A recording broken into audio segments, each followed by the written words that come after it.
प्यारे बहनों और भाइयों, मेरा नमस्कार स्वीकारो। देखिए, आज हम आपके लिए बताएंगे कि दीर्घ अभ्यास से क्या प्राप्त नहीं हो सकता है। सबसे बड़े जो सिद्धि की जो कुंजी है वो दीर्घ काल और निरंतर है। तो देखिए, आप यदि किसी मंत्र को लगातार और नित्य और एक समय पर जाप करते हैं और प्राणायाम करते हैं कम से कम 10 मिनट, और एक समय यानी फलाहार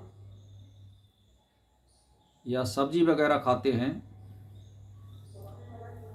और कम से कम 3 घंटे सुबह और 3 घंटे जो शाम को भजन करता है और बहुत कम बोलता है और सत्य बोलता है, ब्रह्मचारी का पालन करता है और अपनी वृत्ति को अपने इष्ट में लगाए रखता है, उसको 1 साल में पूर्ण सिद्धि प्राप्त हो जाती है और उसका चित्त चंचलता को त्याग देता है और वो स्थिरता को प्राप्त हो जाता है। और जब चित्त चंचलता को छोड़ देगा, स्थिरता को प्राप्त हो जाएगा, तो ऐसी संसार में आध्यात्म क्षेत्र की कोई वस्तु नहीं है जिसको वो प्राप्त ना कर सके। लेकिन इसमें निरंतर ये नहीं है कि फिर 1 साल कर लिया, ये तो फिर जीवन पर्यंत आपको करते रहना होगा, क्योंकि ये अभ्यास का खेल है। आपका अभ्यास छूट जाएगा तो फिर 1 साल में आपने अभ्यास किया, 1 साल आपका छूट गया, फिर वैसे ही हो जाओगे आप। तो इसमें सबसे बड़ी बात यह है कि अभ्यास निरंतर दीर्घकाल चलना चाहिए, तो ये सारी चीज़ प्राप्त होती हैं। जैसे मान के चलिए 6 महीने तक आपने योग अभ्यास किया तो शरीर को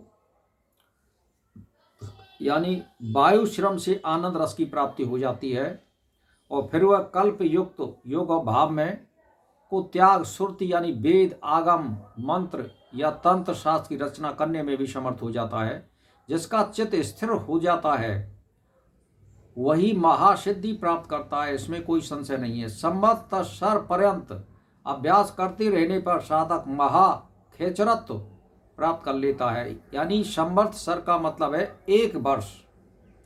जब तक वह उसका यानी वायवी शक्ति सुखपूर्वक बाहर निकलती रहती है, तब महाबुद्धिमान नासा के अग्रभाग में चित्त को लगाए। ऐसा करने से वह चित्त स्थिरता को प्राप्त हो जाता है। यानी नास कहाँ पे चित्त लगा सकते हैं, ये योग विधि है। तो इससे चित्त जो है जल्दी स्थिरता को प्राप्त होता है। और जो मैंने विधि आपके लिए बताई कि एक स्थान, एक समय और अल्प भोजन एक समय,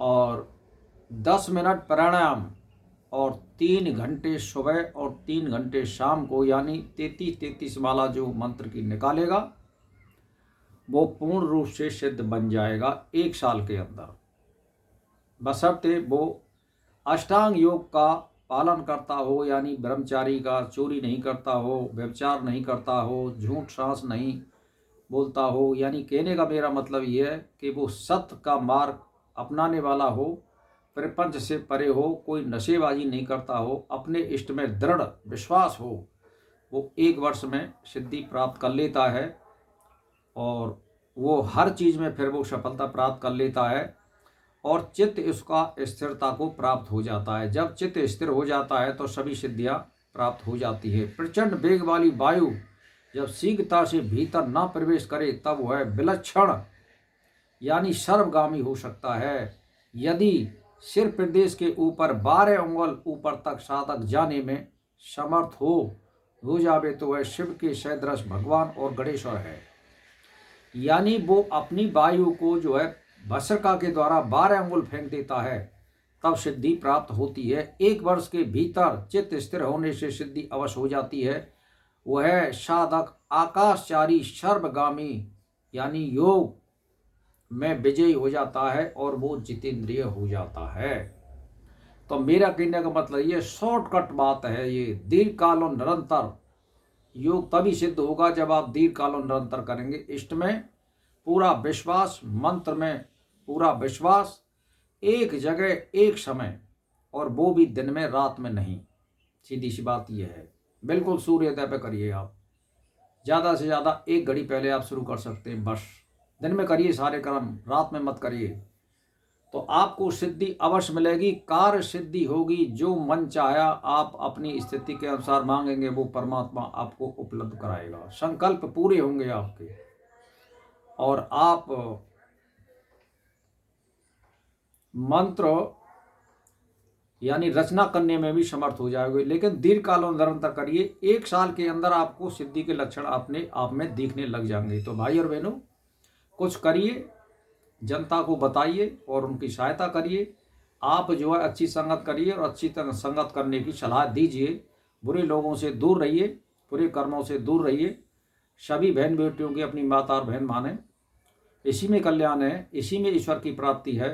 और चित्तवृत्ति जब निरोध हो जाती है तो योग सिद्ध होने में कोई देरी नहीं लगती, और हमारी इंद्रिय हमारे कंट्रोल में हो जाती है। जब हमारी इंद्रिय हमारे कंट्रोल में हो जाती है, चित्त स्थिरता को प्राप्त हो जाता है, तो परमात्मा हमें सहज प्राप्त हो जाएगा। और इसी में सर्व सिद्धि है। बस इसी के साथ मेरा नमस्कार स्वीकार हो।